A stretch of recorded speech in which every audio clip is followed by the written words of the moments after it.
Healthcare in India. So in the last video, we have discussed about the health. And now in this video, we are going to talk about healthcare situation in India.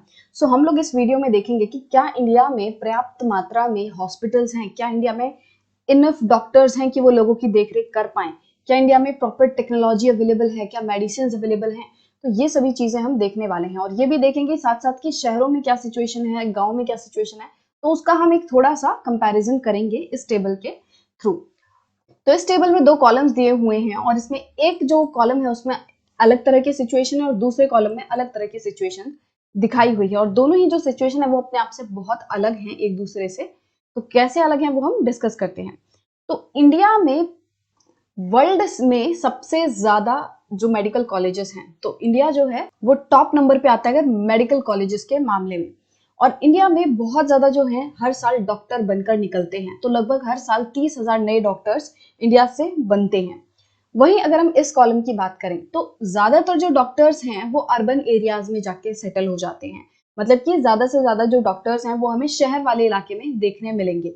और जो लोग rural areas में रहते हैं, गांव में रहते हैं, उनको बहुत ही लंबा सफर तय करके शहर आना पड़ता है और तब वो जाके अपनी बीमारियों को दिखा पाते हैं।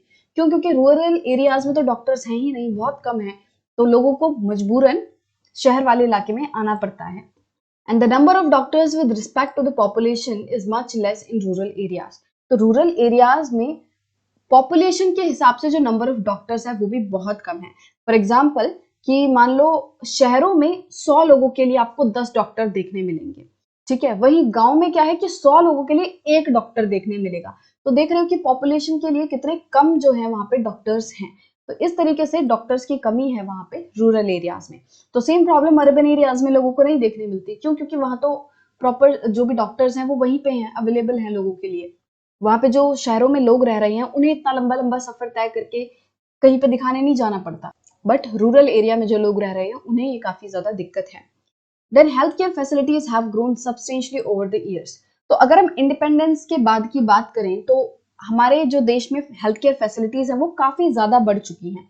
जैसे कि 1950 में सिर्फ और सिर्फ 2717 गवर्नमेंट हॉस्पिटल्स थे। वही 1991 में क्या हुआ, ये जो नंबर है गवर्नमेंट हॉस्पिटल्स का वो बढ़कर कितना हो गया, 11,174 हॉस्पिटल्स हो गए गवर्नमेंट हॉस्पिटल्स। और 2017 में ये जो नंबर है वो और ज्यादा बढ़ गया, 23,583 हॉस्पिटल्स बन गए। तो आप इसमें देख सकते हो कि कितने ज्यादा जो है डेवलपमेंट हुई है, कितने ज्यादा नए हॉस्पिटल्स, गवर्नमेंट हॉस्पिटल्स इंडिया में बने हैं। तो हम कह सकते हैं कि जो हेल्थ केयर फैसिलिटी है वो बढ़ी तो है इतने सालों में।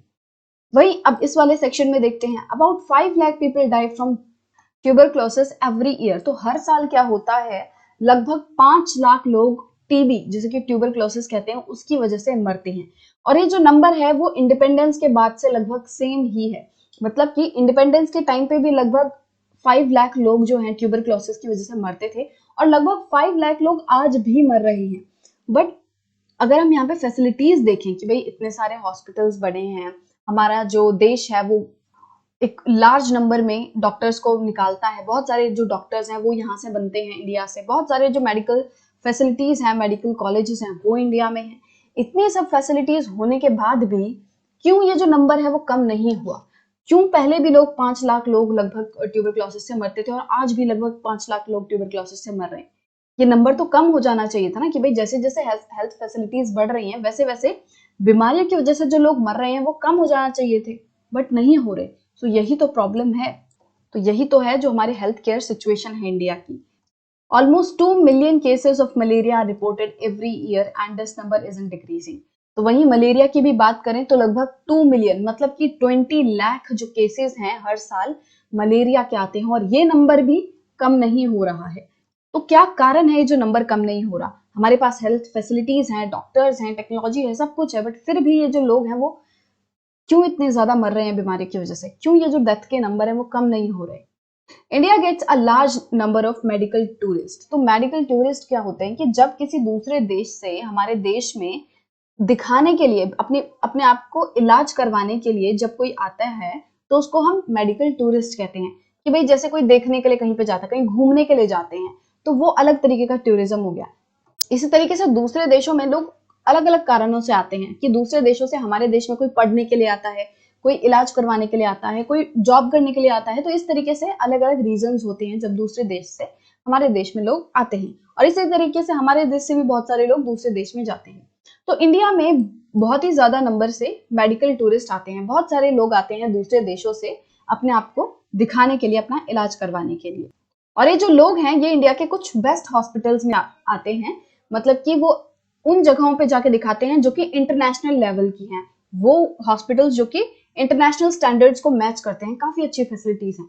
तो उन हॉस्पिटल्स में, उन हेल्थ केयर फैसिलिटीज में जाके ये टूरिस्ट जो हैं वो दिखाते हैं।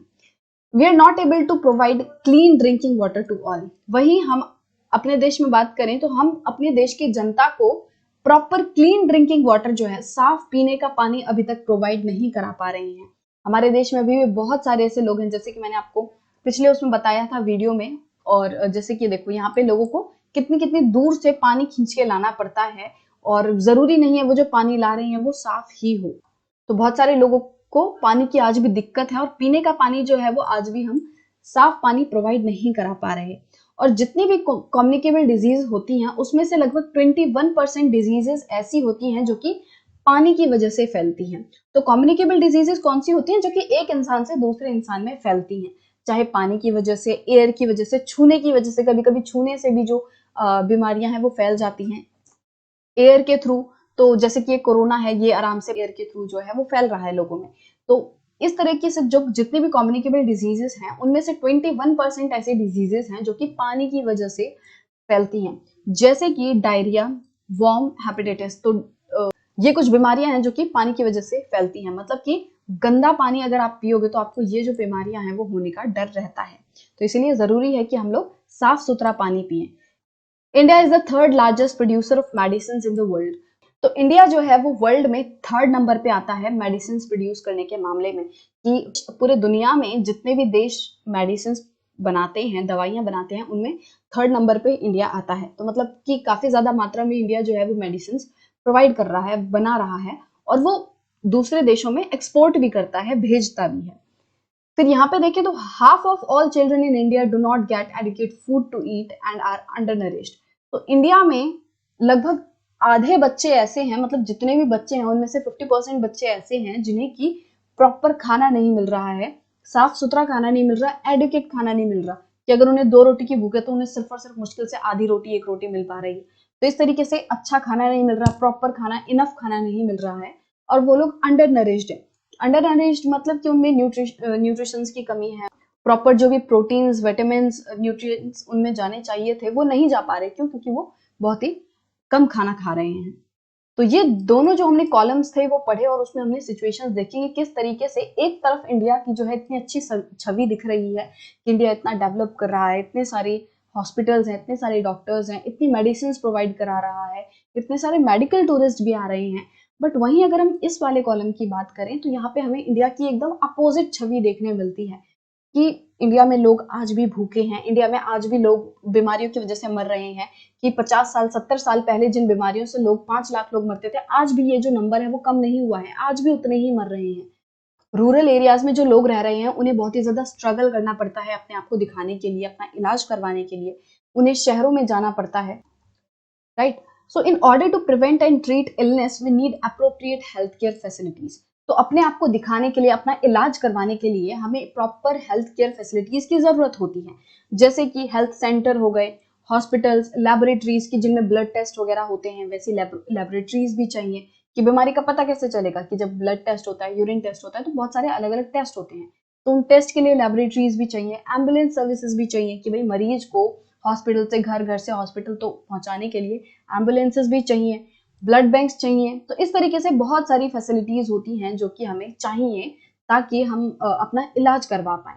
और अगर ये फैसिलिटीज नहीं होंगी तो हम अपना इलाज जो है वो अच्छे से नहीं करा पाएंगे। अब ये जो भी फैसिलिटीज हैं वो अपने आप तो काम करेंगी नहीं। अगर हॉस्पिटल्स बन गए हैं तो वो हॉस्पिटल्स अपने आप तो लोगों को ठीक नहीं कर देंगे।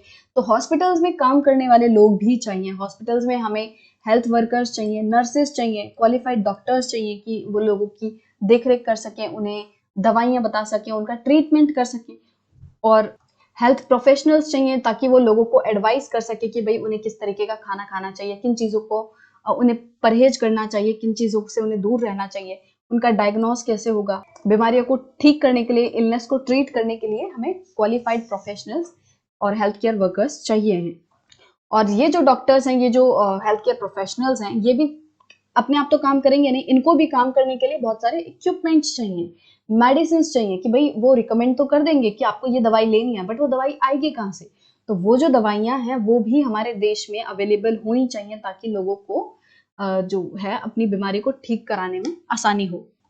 तो जब हमने ये वाला कॉलम पढ़ा फर्स्ट वाला, तो उससे हमें पता चला कि इंडिया के पास ये सारी फैसिलिटीज लगभग हैं। यहाँ पे हॉस्पिटल्स हैं, लेबोरेटरीज भी हैं, एम्बुलेंस सर्विसेज भी वैसे उतनी अच्छी नहीं है, बट फिर भी बहुत सारी ऐसी फैसिलिटीज हैं काफी हद तक जो इंडिया में हैं। अच्छे डॉक्टर्स हैं, इक्विपमेंट्स भी अवेलेबल हैं, right. So India has a large number of doctors, clinics and hospitals. तो इंडिया में अच्छी मात्रा में डॉक्टर्स हैं, क्लिनिक्स हैं, हॉस्पिटल्स हैं। और the country also has considerable experience and knowledge in running a public healthcare system। और हमारे देश को अच्छा खासा एक्सपीरियंस है, नॉलेज है पब्लिक हेल्थ केयर सिस्टम को चलाने का। तो पब्लिक हेल्थ केयर सिस्टम क्या होता है? ये एक सिस्टम है जिसे कि गवर्नमेंट चलाती है। मतलब जो गवर्नमेंट द्वारा हॉस्पिटल्स चलाए जाते हैं, गवर्नमेंट द्वारा जो हेल्थ सेंटर्स चलाए जाते हैं, तो उस पूरे सिस्टम को हम क्या कहते हैं? Public health care system. तो जहां पे भी आपको वर्ड पब्लिक दिख जाए, मतलब कि वो पूरी जनता के लिए है इन जनरल, और उसे नॉर्मली गवर्नमेंट जो है वो हैंडल करती है, गवर्नमेंट कंट्रोल करती है। तो जो पब्लिक हेल्थ केयर सिस्टम होते हैं बेसिकली वो ज्यादातर तो है, उसमें जो भी सर्विसेज प्रोवाइड कराई जाती हैं वो फ्री होती हैं, बट फिर भी अगर कहीं फीस भी लेते हैं तो वो बहुत ही मिनिमल होती है कि जो निचले तबके का भी आदमी है, जो गरीब से गरीब जनता है, वो भी उसको अफोर्ड कर सके। तो उस तरीके से फीस रहती है।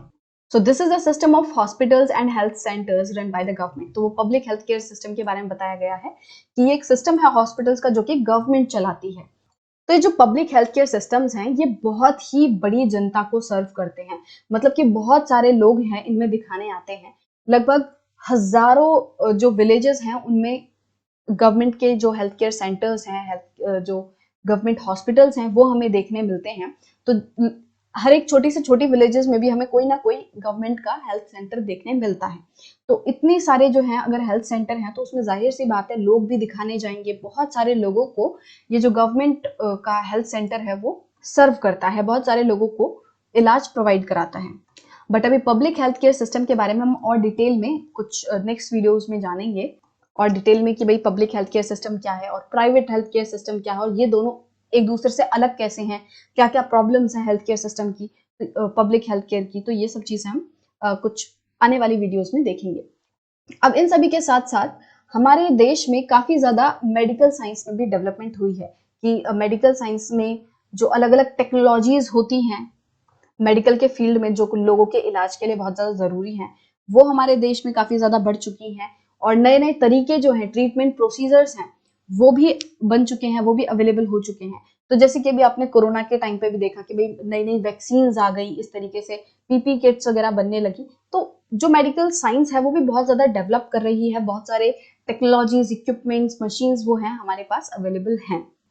However, the second column points out how poor the health situation in our country is।